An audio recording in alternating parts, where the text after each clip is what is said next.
we have One Piece chapter coming out. Finally, we have a nice little cover art up here, 1183. We are going to get directly into it. Now we have Loki all the way up in his giant dragon form. And Imu is down just talking, but it's hard to hear from so far.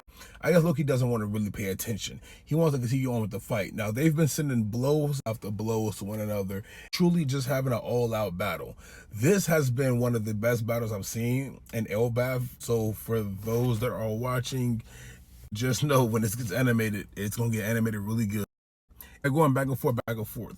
But as they're going back and forth between them, on the western side of the island, or the other side of the island, we do have ZaZa, the rain god, snatching up the children still, because Killingham as well as Summers is trying to figure out if they can either control ZaZa, and as they do, they realize that it is still a sleep tide. But Killingham is extremely scared of ZaZa because this is the rain god. Killingham was born somewhere where the rain really didn't come down too much unless that the goddess were to bring it down. So that's one of the things that was extremely freaking out Killingham. Like, I don't know if I can do this or not. I don't want to do this. I don't know if I can do this, but I'm going to try my best to do this. And it's working out, of course, as that situation's been taken care of, because now we see Sanji popping up over there as well. Zoro's telling him, make sure you do your job, all right? Don't screw this up. Now, this also mentions, if Zoro's telling him that, then it's a possibility that ZaZa, just based off the drawing, could be a goddess, but a goddess of rain, which can come into play later on with Sanji's gimmick. You all know how that goes, if you can actually get it done with or not. But while they're doing that, on another part of the island, we do see that Gunko is still in the ice, and Brook and Usopp, from all the damage they took from fighting against Imu, are trying to figure things out. Now, Jinbei, the son of the sea, is really like that. He's, look, we can't figure this stuff out. Brook, it's up to you, bro. You have to figure out whether or not we're gonna free her or end her. Whatever you rock with, we're rocking with. But as they do that, they're like, Brook's like, well, Ami's like, hey, do you want to give us a backstory? Who is this woman to you? And Brook's just on the ground. He's all like, well, this goes back way long ago, about 70 years ago for that matter. Now we have a flashback of Brook when he was the captain of the raid squad that was going on, the raid convoy that was going on, and his old kingdom as Espada, I believe, Espada. But that takes us over to when we meet baby Gunko, or Shiryu. It's going to be interesting to see how this is, because they have a really good connection. Of course, the king right here is the king of Espada, and Brook, of course, is just like, I'm gonna marry your wife one day.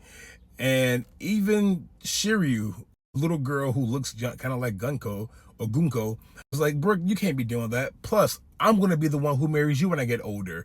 And as she says that, of course, the king gets kind of upset, or kind of fretted, goes to strike Brook. Brook, of course, hits a 45-degree angle, like, no, but backwards. I love Brook's character a lot, and I'm glad we get to see his actual backstory from when he was this master swordsman that was there, because we know he's a skillful swordsman. He's not one to play with.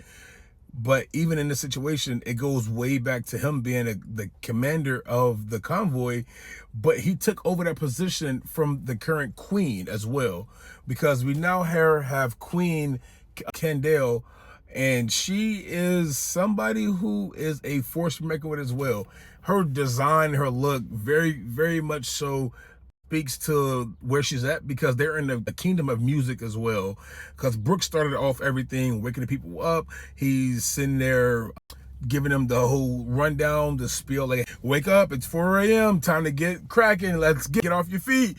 He gets to singing a song. We get Bing Sake that's being said, that's beginning to get routed out there.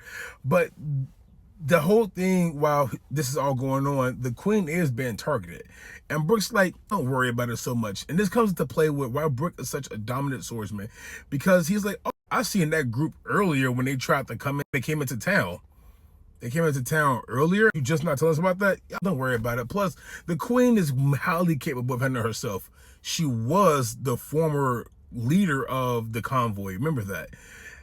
And as the gang is pulling up, because Queen Kendall is actually at a musical or opera, she's going to be perfectly fine, because humming swordsman Brook cut them a long time ago.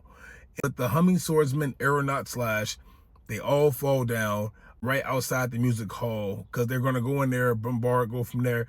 But the queen isn't going to have it, because Brook took care of the situation. And that is One Piece in less than 1 piece in 6. I'm going to try my best to make sure I get back to all of these videos doing the One Piece reactions like this. I think I like it this way a little bit better. But it's going to be interesting to see how we play out going forward. This is 12, and this is chapter 1183, Good Mermaid. Let's get it.